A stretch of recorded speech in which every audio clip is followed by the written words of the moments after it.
Hey, welcome to Integrative Preparedness. I'm Steve Smith. Well, on my way out here, I got a phone call from my buddy, Real World Prepper, and we got to talking about a couple of things. He wanted to touch base with me and ask me something, and our conversation kind of got into an area that I was going to talk about. So I'm going to use him. I kind of knew what I was going to introduce this as. It's about tightening up your team. Um, but I'm going to use his call and what he told me as kind of a introduction. He was telling me he has a friend who recently got into preparedness, and he's known this guy for 20 years, good friends. And this guy just recently got into preparedness, and really, once he got his teeth into it, he took hold and RWP says he's the kind of guy that once he gets on something, he doesn't let go. And that's the kind of person to have. Doesn't matter if they've been in it forever and a day.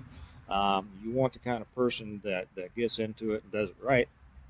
Um, and anyway, he said that since they started getting into this preparedness, that a lot of times RWP will use examples from my books from the Stone Mop series, and in kind of discussing elements of preparedness with his friend. One of the things that RWP said that I thought was particularly important and was that he told his friend that my books, the Stone Mop series, although it does contain a lot of ideas on preparedness and things like that, and that's what I wrote it for. It's kind of a text series on real preparedness, and I mean going deep, but put in a story form, so it's kind of enjoyable to read, not just do this and do that and such. But he told his friend that one of the most important parts of the series was that it dealt with people, the kind of people you want, the kind of people you don't want, what would really happen in real world situations, uh, and and I do include a lot of that. I cover a wide gamut of what really could happen in different situations. In preparedness, there have been these kind of the nuggets that people come up with, and they'll say, well, this is what would happen, and this is what would happen, and the more it's repeated, it just becomes kind of a truism that people just accept because they've heard it so much, and it's easier to go with the flow. And if you haven't had real experience, to test it, you tend to believe what you think the experts say. Well, I've had a life that enables me to have a wide range of experiences, wide and deep, and I have a different outlook on how a lot of things would happen if SHTF and Tiatuaki and the big crash and everything came down. And I talk about those things, and I address them in some detail about how it would happen, why it would happen, and how to deal with it. So anyway, the two elements there, and I'll wait on that. I do that a lot, I know.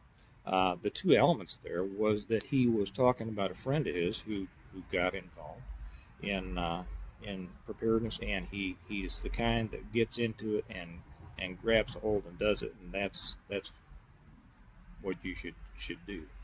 So it doesn't matter if you're new. If you're a new person watching this, that's all right. Don't feel like you can't catch up, because I tell you what, if you put your mind to it and you act smart, you'll get ahead of some people who've been in it for years pretty quick. But the other thing was the importance of people, and that takes us into um, the the subject of this video. Oh, also, he asked because his friend wanted to order some, I think, some autographed copies of my books, and if you would like to, that I always put down the links to them through Amazon down here. But if those who would like autographed copies, there is an address, my P.O. box. It's over in the About section here on YouTube, and you can just send a check, $15 per book. Tell me what you'd like me to sign in it, as I always say, just don't ask me to lie or say bad words, and I'll be happy to put in there what you would like, and I'll get them back to you. I'm sold out right now. I'm waiting for the next batch to be delivered. So as soon as those get in, more orders will be going out. Okay, now back to my original introduction. Um, my son Brody and I were up at his hockey today, and that got me, talking and thinking about teams and such as this. And on the way back, I asked him. Now he's 11, and I asked him, "What's the most important team?" And without even hesitating, he said, "Family." That's exactly right. Now, we're going to talk a little bit about that, and then I'm going to go on to what I call family, and that is friends who become family. But this is probably one of the most important subject there is. It's more important than your guns. It's more important than your food stocks. It's more important than anything, and that is the team that you have. We took a little trip the other day down.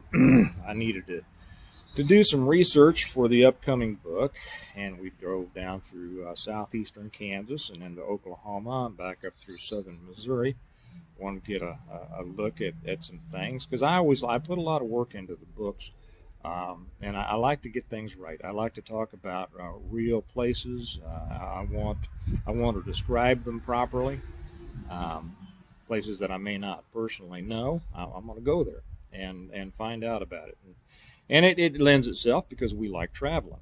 Well, we stopped by a place in Tulsa that Kelly had heard about. It's called the Gathering Place. It's right there along the Arkansas River, and it's a huge kind of a playground. It's free, but it's a park. All sorts of climbing stuff and well, just more than I could describe for families. And it was a rainy, kind of a drizzly day, but the place was packed with families. And as I watched those families, one of my favorite things to do is to watch families with young children. Um, because, for many of them, this is the last spread of years that those families are going to be this tight, and that's sad. Again, this is getting to the point of my video today. Um, I don't know how many people I know, some friends and some acquaintances, who over the last few years have told me of problems arising in their families as a result of their adult children coming back from college with diametrically opposing views and values than they were raised with. I have a neighbor who lowered his voice when he was talking about his support for Trump, and kind of told me, after looking around to make sure that his daughter wasn't around, says we have to be careful. She's very concerned about our support for Trump. Now, this was a family of extremely conservative, very religious family, who sent their daughter off to college, and I know that they raised her. Well, I'll get back to that later.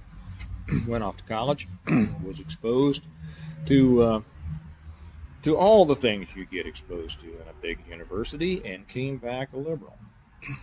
I've had a lot of friends that were just as conservative as I am. I've had that happen. I talked to an acquaintance the other day that I know professionally, and she told me that she did not look forward to holidays anymore because her daughter, as much as she loved her, was simply a horrible person. Isn't that? I mean, that's sad. It's unbelievable, but it's common, and this is what's happening to our country now. Whether our country goes down the tubes for once and for all, we don't know yet. But what we have to be concerned about is making sure that our teams, that our families, don't. I see a difference for those of you who are lucky enough right now to have young kids or grandkids. I should have grandkids, but I have kids. And I look forward to having grandkids sometimes, but that's going to be a while. Um,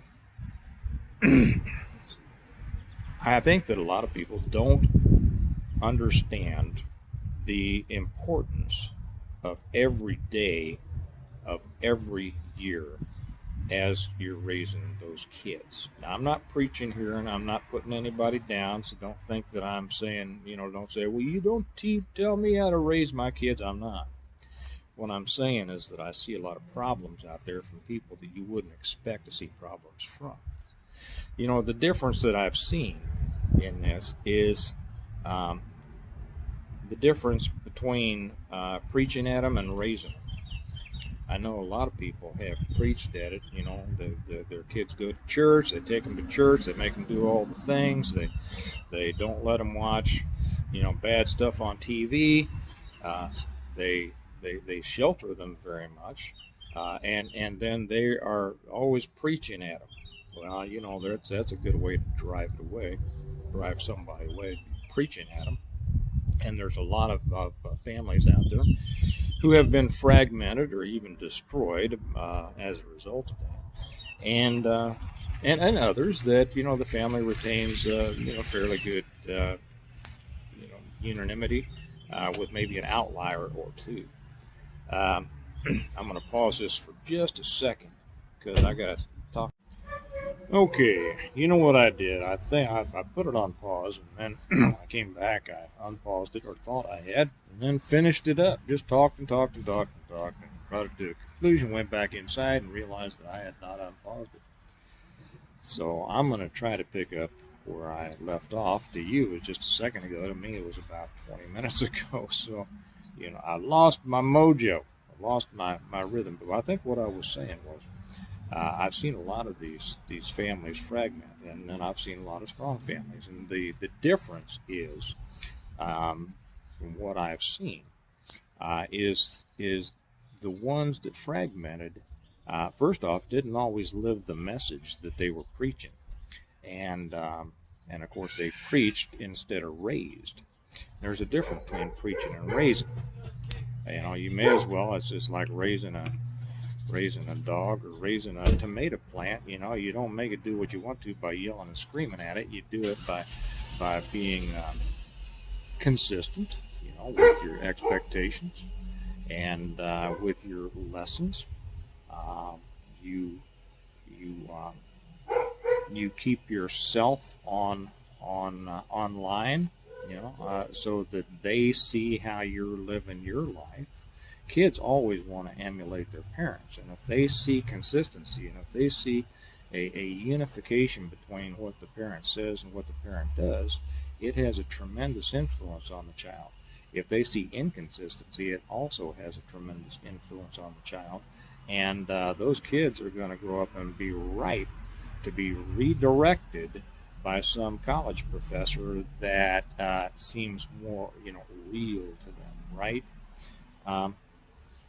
So the idea of raising your team is a matter of making sure that everything is integrated on a daily basis. What you say, what you do, what you include them in, you should include your kids, and if your kids are older now, or even if your kids are an adult, it can still be done. I mean, if they're not, too far gone. But to include them, to show how important they are in the team. And every person is important. Nobody can get out there and do it alone. And no person can lead a team as a tyrant, because a tyrant, he may be able to drive a team for a while, but as soon, people get tired of it really quick. And as soon as the team sees a weak spot, that tyrant's not going to be a tyrant any longer, and that's not what you want anyway. You're the life that you're building, the life that you want to build, should be a strong life, because it's through strength that we survive things, and through strength that we build new things. And families, and I forget whether I said this in the first part or whether I said this in the second part, so I'll just kind of repeat it.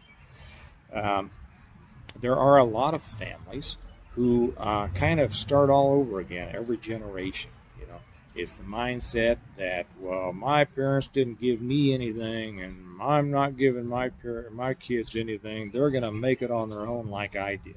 Okay, now, there's a lot of people that feel that way, and I think for the most part, it can be attributed to first off resentment on the part of the parent for not, for having a tough row to hoe, and so they're going to make sure their kids do too, because that's kind of reinforcing, to them that that's the right way to do it.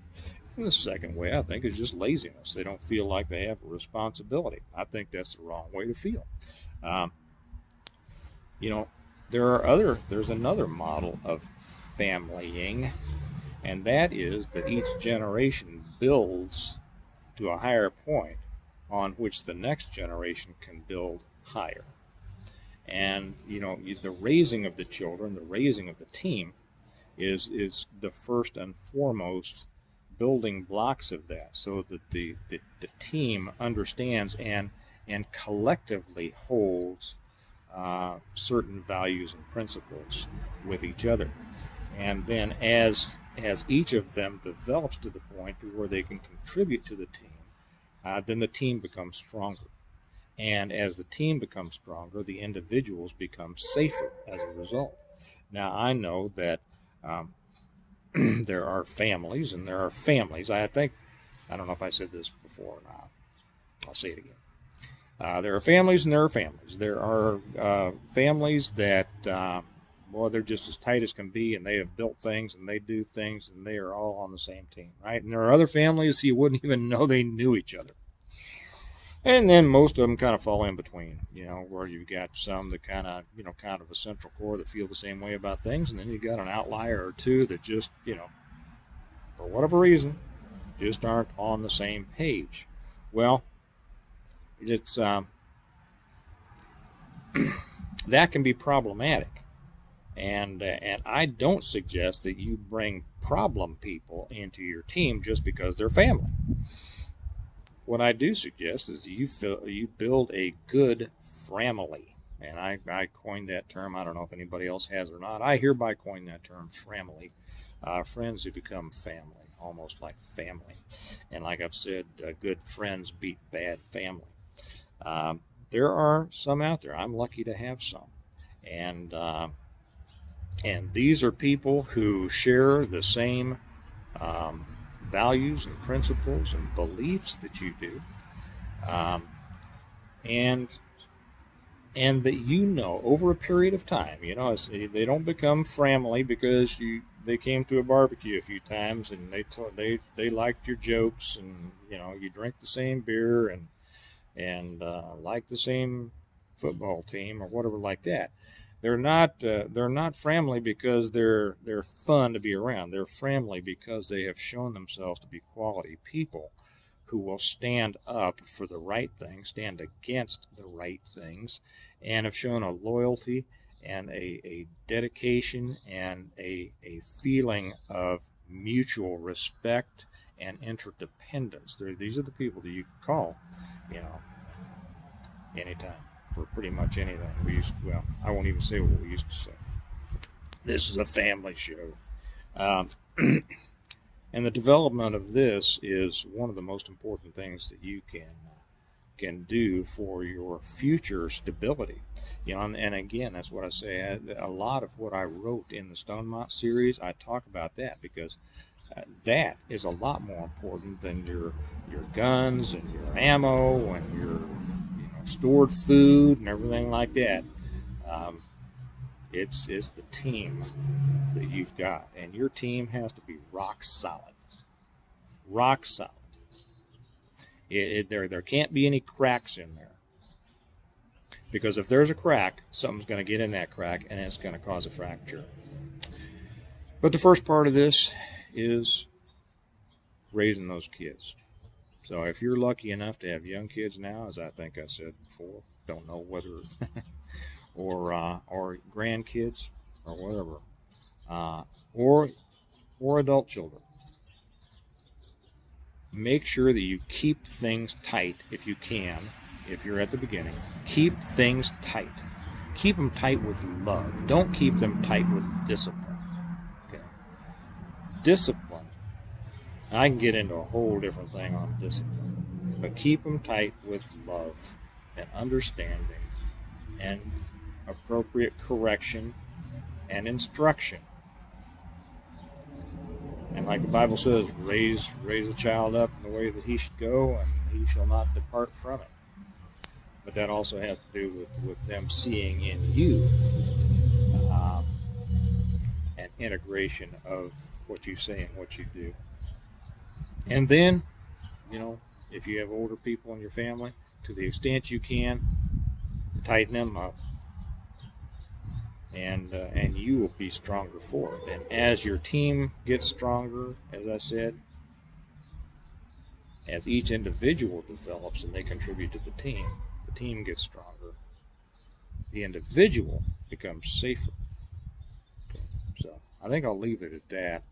I think I left some stuff out that I thought I'd put in before, but I'll get around to it on a different one. Anyway, I'll bring this to a close right now. Remember that we prepare well today in order to live well tomorrow, and there is no more important preparation you can make than developing and maintaining a good team. So tighten that up. Keep it tight, tighten it, and you will provide yourselves with a united front against whatever problems the world may bring. So you all have a good day, and I'll talk to you later. Bye-bye.